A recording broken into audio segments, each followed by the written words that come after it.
சிவபக்தர்கள் அனைவருக்கும் வணக்கம். தொடர்ந்து திருமந்திரத்த பத்தி பார்த்துட்டு இருக்கோம். பார்க்காதவங்க இந்த வீடியோவோட எண்ட் ஸ்க்ரீன்ல பிளேலிஸ்ட்ல பின் பண்ணியிருக்கேன். நேரா இருந்து அதையும் பாருங்க. இன்னைக்கு திருமந்திர தொகை சிறப்புகளோட பாடல்கள் பொருள் விளக்கம் பத்தி பார்ப்போம். பாடல் 99 பொருள். திருமூலனாகிய நான் வழங்கிய இந்த 3000 தமிழ் மந்திரங்களும் நான் பெற்ற இன்பம் இந்த உலகத்தில் உள்ள அனைத்து உயிர்களும் பெற வேண்டும் என்ற அன்பினாலேயே எம் குருநாதன் இறைவனின் அருளால் வழங்கப்பெற்றது. இந்த மந்திரங்களை காலையில் எழுந்து அவற்றின் பொருளை ஓதி உணர்ந்து அதில் உள்ள கருத்துக்களை கடைபிடித்து வந்தால் உலகங்கள் அனைத்திற்கும் தலைவனாகிய சதாசிவமூர்த்தியை சென்று அடைந்து நான் பெற்ற பேரின்பத்தை அனைவருமே பெறலாம். 100வது பாடலின் பொருள். உயிர்கள் அனைத்தும் இறைவனை உணர்ந்து வீடு பேறு அடைய வேண்டும் என்கிற அன்பினால் நாம் உயிர்களுக்கு வைத்த பேரின்ப பரிசு திருமந்திரம் எனும் பேரின்ப நன்மை தரும் நூலாகும். இந்த நூலில் உள்ள 3000 பாடல்களில் நாம் வழங்கி இருப்பது இறைவனை அடைந்து முக்தி பெறும் வழிகளும் அதன் முடிவில் இறைவனோடு என்றும் கலந்து இருக்கும் பேரின்பத்தின் விளக்கங்களும் ஆகும்.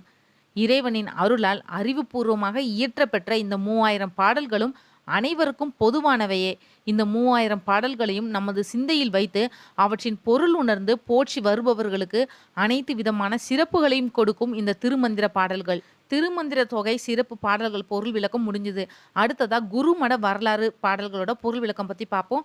பாடல் 101 பொருள். இறைவனை அடையிற உண்மையான வழிகளை உயிர்களுக்கு எடுத்து கூற இந்த உலகத்துக்கு வந்த இறைவனை உணர்ந்து இறை நிலையை அடைந்த 7 நாதர்களில் முதலில் தோன்றியவனாகிய திருமூலன் எனும் யான் அந்த வழிகள் அனைத்தையும் 9 தந்திரங்களாகவும் அந்த தந்திரங்களை சார்ந்த 3000 பாடல்களாகவும் இறைவன் வழங்கிய அழகிய ஆகமங்களின் பொருளை அழகான தமிழ் சொற்களில் வழங்கி அருளியதே இந்த திருமந்திர மாலை எனும் நூலாகும். பாடல் 102 பொருள்.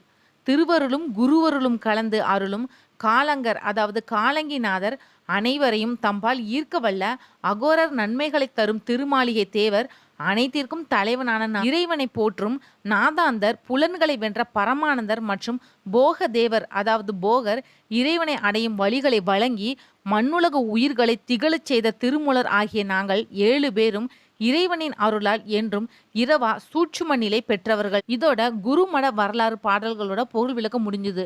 அடுத்து வர வீடியோக்களில் மும்மூர்த்திகளின் முறைமை பற்றி பார்ப்போம். இந்த வீடியோ உங்களுக்கு பிடிச்சிருந்தா மற்றவங்களுக்கும் ஷேர் பண்ணி விடுங்க. மற்றும் ஒரு நல்ல தலைப்பில் நான் உங்களுக்கு சந்திக்கிறேன். நன்றி.